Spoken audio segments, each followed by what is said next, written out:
April 2025, three events: an economic earthquake triggered by a single executive order, a democracy certifying its own resilience through its courts, and the death of a religious leader who had spent 12 years redefining what the world's oldest institution could look like. Three different kinds of power being tested in the same 30 days. On April 2, President Trump signed an executive order declaring a national emergency over the United States trade deficit. He called it Liberation Day. The order imposed a baseline 10% tariff on imports from nearly every country on Earth, with high rates for major trading partners scheduled to take effect 1 week later.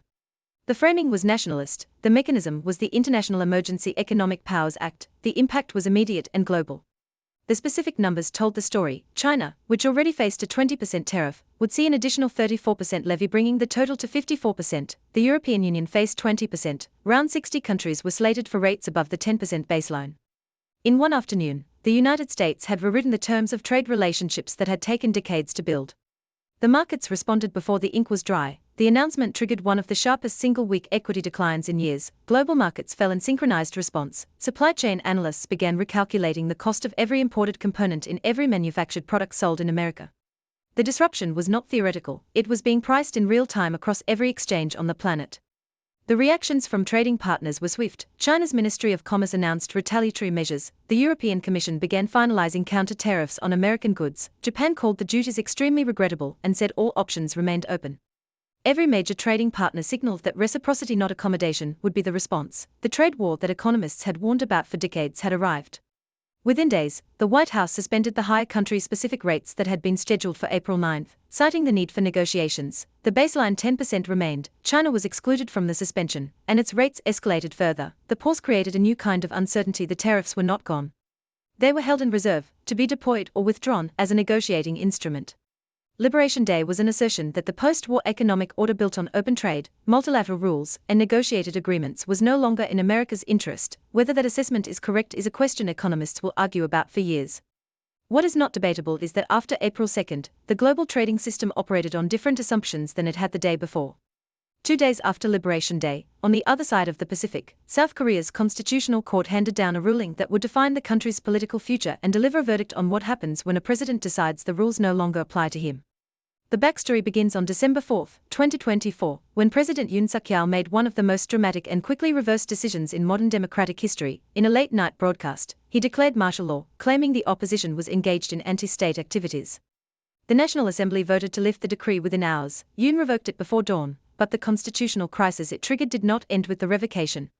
The National Assembly impeached Yoon in December 2024 with a 2/3 majority, suspending his presidential powers and referring the question of removal to the Constitutional Court. The country spent 4 months in constitutional suspension with an acting president, a paralyzed executive branch, and a court working through one of the most consequential cases in the nation's democratic history. On April 4, the Constitutional Court delivered its verdict unanimous, 8-0. Yoon Suk-yeol was removed from office. The court found that he had declared martial law without any valid legal basis. No national emergency existed under the constitutional definition. He had sent troops to block lawmakers from voting. He had ordered the arrest of judges and Supreme Court justices, 5 major violations, each independently sufficient for removal. The language of the ruling was precise and unsparing. Yoon had not faced a genuine emergency, he had manufactured one. His use of the military against the legislature was not a response to a crisis, it was an attempt to create one that would justify the power he was trying to seize. The court named what had happened for what it was: an abuse of emergency power to eliminate the checks on his own authority.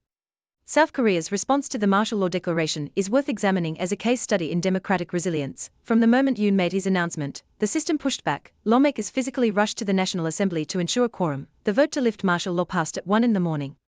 The courts moved methodically. The military did not act. 4 months later, the constitutional order had held. A new presidential election was scheduled for June 3. South Korea had passed a test that not every democracy passes. The lesson is not that its institutions are perfect, the lesson is that when an executive overreaches, independent courts, a functioning legislature, and a military that respects civilian control create conditions where accountability remains possible. Those conditions are not guaranteed anywhere, they have to be actively maintained. 17 days after the Korean ruling, on Easter Monday, a different kind of transition took place: not a transfer of political power, but the passing of a figure who had spent 12 years asking the world's oldest institution to ask harder questions about itself. Pope Francis died on the morning of April 21, 2025, Easter Monday, at the age of 88, at his residence in the Casa Santa Marta at the Vatican. The cause of death was stroke and heart failure. He had been hospitalized for 38 days earlier in the year with bilateral pneumonia, returning to Vatican just weeks before his death.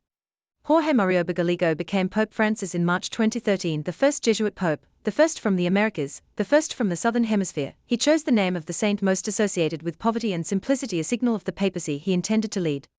He arrived as an outsider to the Vatican's internal politics. He remained one for 12 years.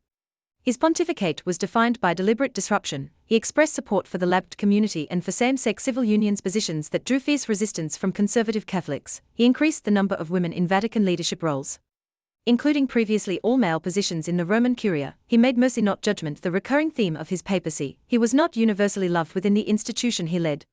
Francis led the church at a moment of historic difficulty. Clergy abuse scandals continued to emerge across multiple countries. Attendance was falling in the Western world. His response was not institutional defensiveness but a push for openness to engage the questions rather than manage them.